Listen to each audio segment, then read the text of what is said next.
Azərbaycan bugün azad etdiyi torpaqlarda geniş miqyaslı quruculuq işləri aparır. Terrora məruz qalmış əraziləri şəhər-şəhər, kənd-kənd, addım-addım, qarış-qarış yenidən qurur. Böyük quruculuq işlərinə indi bütün dünya şahidlik edir. Hətta bir zamanlar Ermənistanın arxasında dayanıb işğalçılıq siyasətinə göz yumanlar da bu inkişafı izləyir.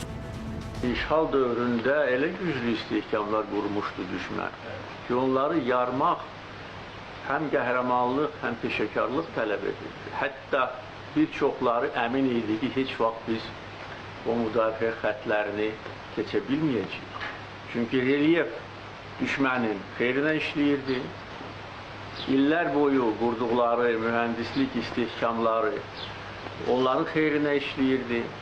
Xarici qüvvələr, xarici ölkələr onların arxasındaydı. İlk növbədə güya bu məsələlə məşğul olmaq mandatını alan ATƏT-in Minsk qrupu. Azərbaycan yalnız hərb meydanında deyil, siyasi arenada da mübarizəni davam etdirirdi. Həm də tarixin qeyri-müəyyən qarışıq dövrlərində. İkinci Qarabağ müharibəsi başlayanda bilinmirdi kim necə özünü aparacaq.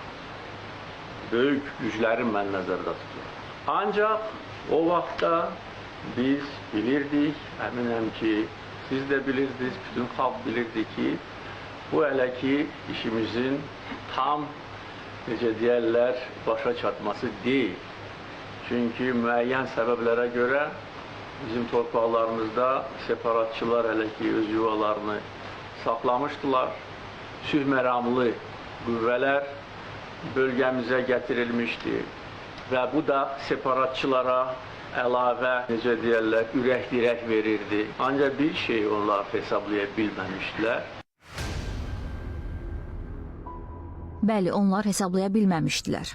Azərbaycan antiterror əməliyyatı ilə suverenliyini bərpa edəcəyini, torpaqlarını tam azad edəcəyini düşünməmişdilər. Onların hesablaya bilmədiyi həm də bugün idi. Bəli, bugün tarixi ədalət öz sözünü deyir.